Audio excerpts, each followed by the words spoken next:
Testing, 1, 2, 3. You hear me okay? Yeah, just don't move around too much. It messes with the sound. All right, roger that.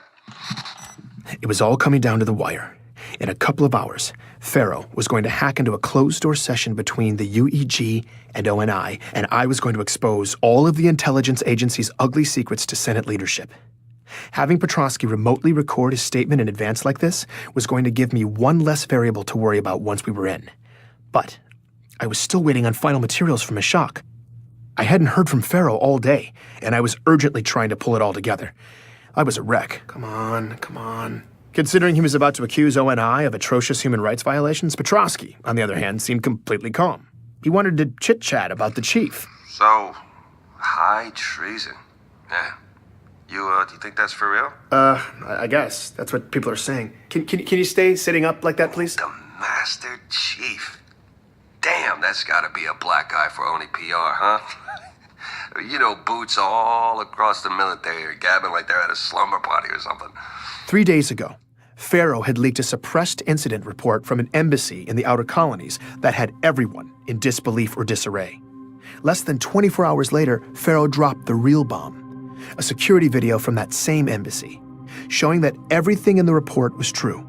The Master Chief had turned diplomatic peace talks into a shooting gallery that claimed 19 lives. The shock of that second leak immediately turned to outrage, polarizing everyone by the same familiar geography.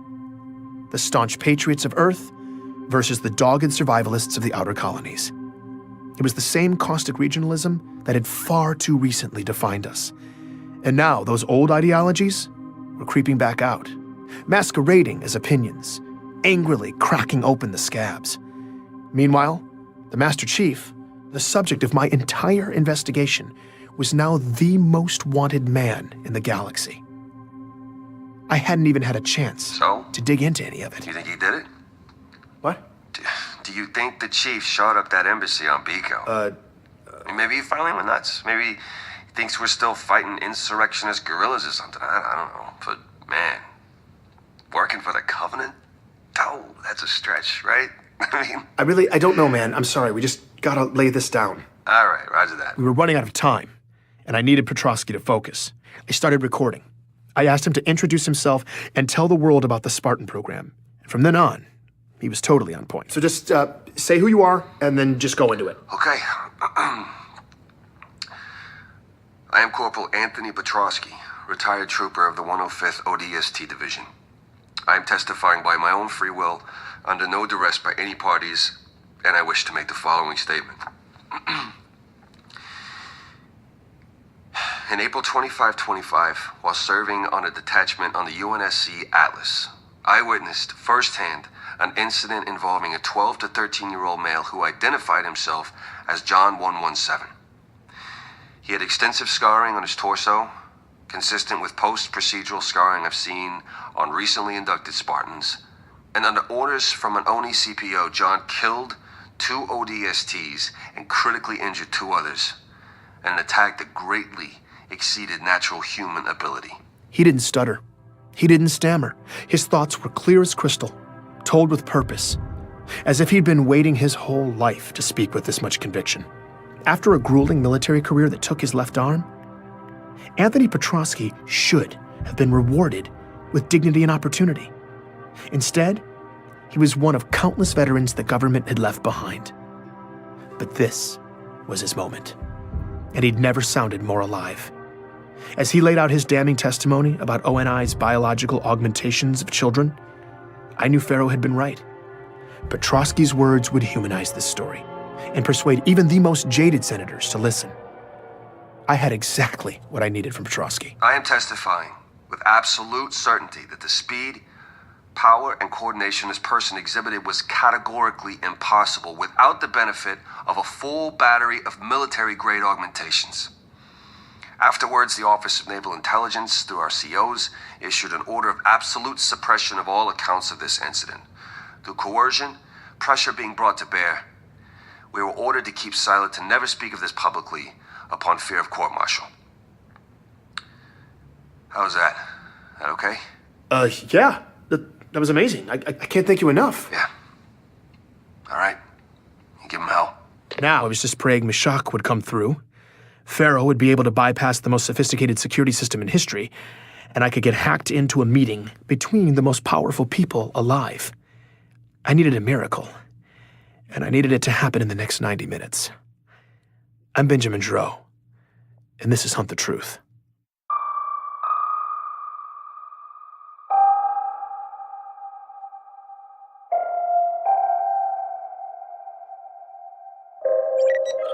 Oh, God, what was I thinking? As I tried and failed repeatedly to get a hold of Meshach, I was trying not to dwell on what my plan had been, particularly because it sounded absurd. I was trying to corroborate my accusations against ONI by having Meshach Maradi convert nutjob conspiracy theorist data into documentation that a senator would find compelling. But I didn't have time to rethink the plan. I needed the documents. My calls to Meshach kept dropping, though. Something was up. The networks were a mess. I did not have time for this, and I was starting to panic. When a message from the outer colonies finally came through. These files better make sense, Meshach. But there were no files. And it wasn't Meshach.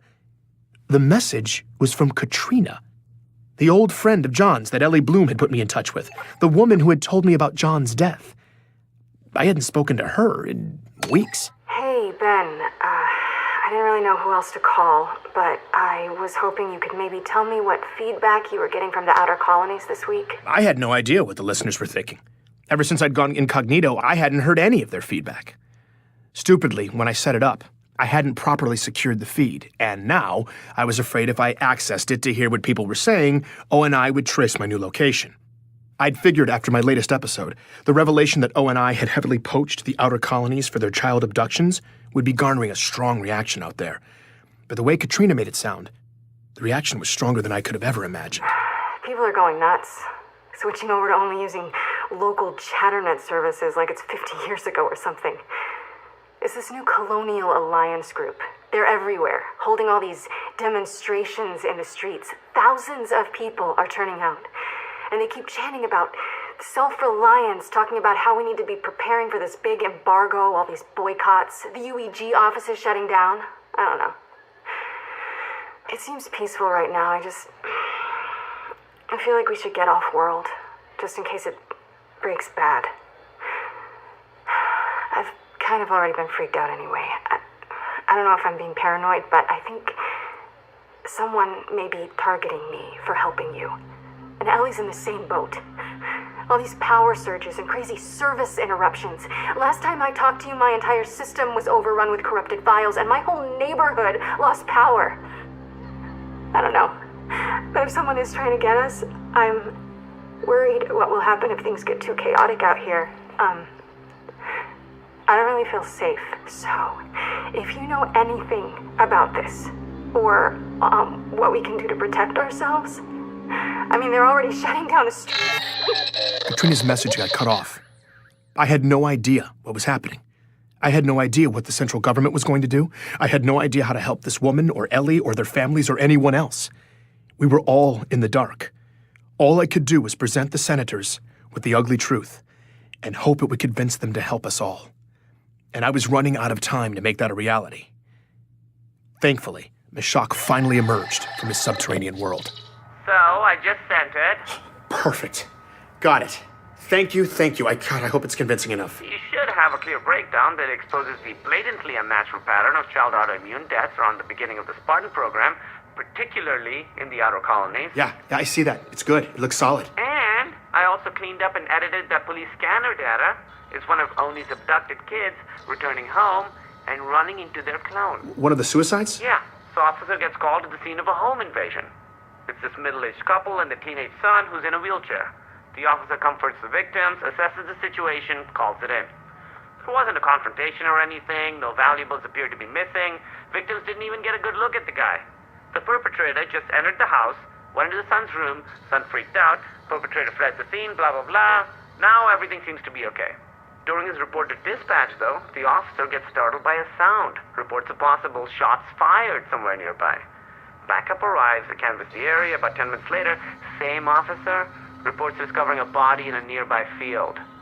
It's a teenage kid, dead from what appears to be a self-inflicted gunshot wound. That's where the officer's report to dispatch took a turn. 7 Charlie 19, what's the rush on? It's the exact same kid. The kid from the home invasion over at Sten. I mean, this 1056 looks like his identical twin. I don't even know what to say. 7 Charlie 19, ME is en route. The medical data Meshach had sent along with the audio made the picture even uglier. The son was in a wheelchair because months of medical procedures had left him with permanent nerve damage from when he was 6 years old, under treatment for autoimmune and significant cognitive disorders. Those procedures that left him paralyzed were nearly identical to those from John's medical records. Before the survivors had been removed from the data, this boy had been one of the dots on Meshach's scattergraphs of likely clones. I didn't know what to say. So I realize it's messy. Whether you can use it or not, at least now you know.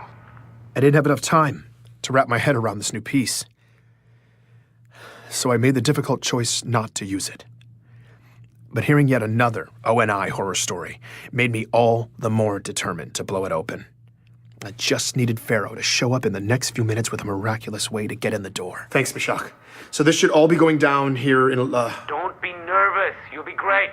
I've got all my channels open, ready to go. Whenever it pops off, the murmurs will pop up. And if the senators are making moves against Oni, that's the kind of chatter that rattles teeth. So don't worry. We'll know soon enough if it worked. Thanks, man. Okay. I'll, Hey, just real quick. I know you're super busy right now with your crusade of honor, but as soon as you can, you need to get caught up with what's happening in the outer colonies. Your last episode is turning kernels into popcorn, and there's a fault line in the tectonics I need to talk to you about, so here's... Ben will call you back. Hacking in and cutting off Meshach, yet another dramatic entrance for FERO. And this one came not a moment too soon. FERO, what's happening? I'm all ready. Do you have a way in? I'm already in. And this is how it's going to work. You have the files ready for upload. I'll secure a connection and give you a direct feed into the hearing. You'll present Petrovsky's testimony, upload the files, and make your case. Quickly, because they're going to do everything in their power to shut it down. They might even be able to trace your location. If they run too much interference, I'll have to scale us back to a one-way feed. So we may end up flying blind, but they'll still see and hear everything you say for as long as I can keep that connection open. Are you ready to play for real? I had to be. Yes. Good. I'm patching you in now. Go for the throat, Ben. This was it.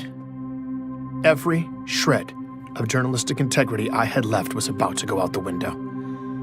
I had a strongly biased opinion, and I was about to deliver it to some of the most important policymakers in government. This wasn't just an expose of ONI's deeds. It was an indictment that constituted a call to arms. I just hoped the senators would listen.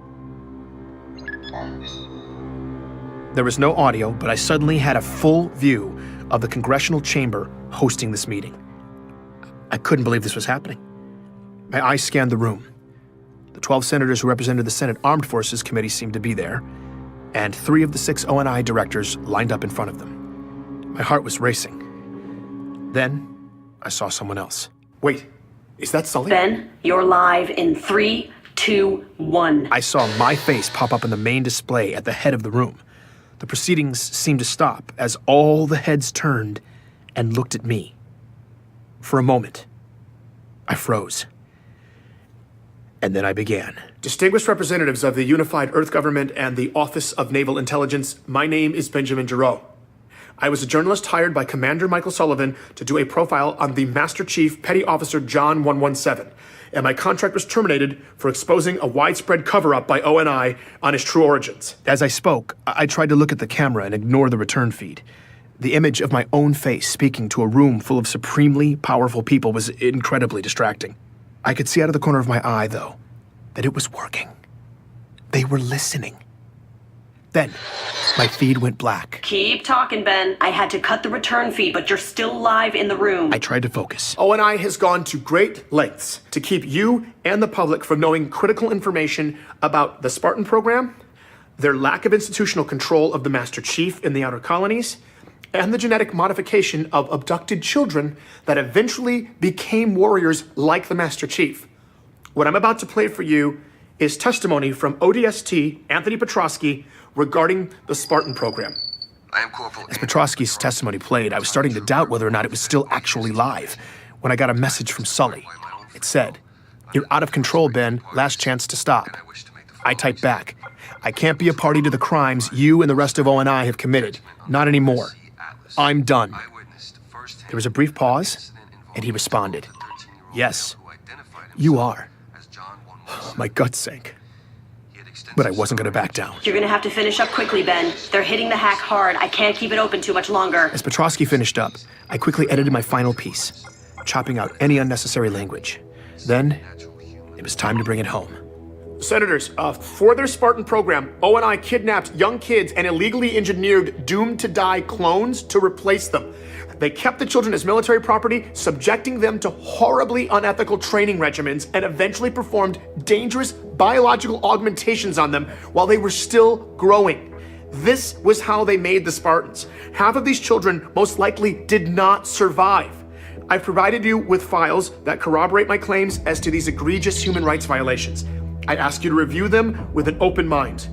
ONI has gone to great lengths to cover up this story, including elaborate fabrications. Wrap it up, Ben. I've also provided you with clear evidence of this disturbing cover-up, as well as audio evidence of the threats I have received in the past several weeks for pursuing this information. We're about to lose this I come feed. forward at great risk to my personal safety, and my only hope is that you will look at the facts and take the directors of ONI and all those responsible to task for these atrocities.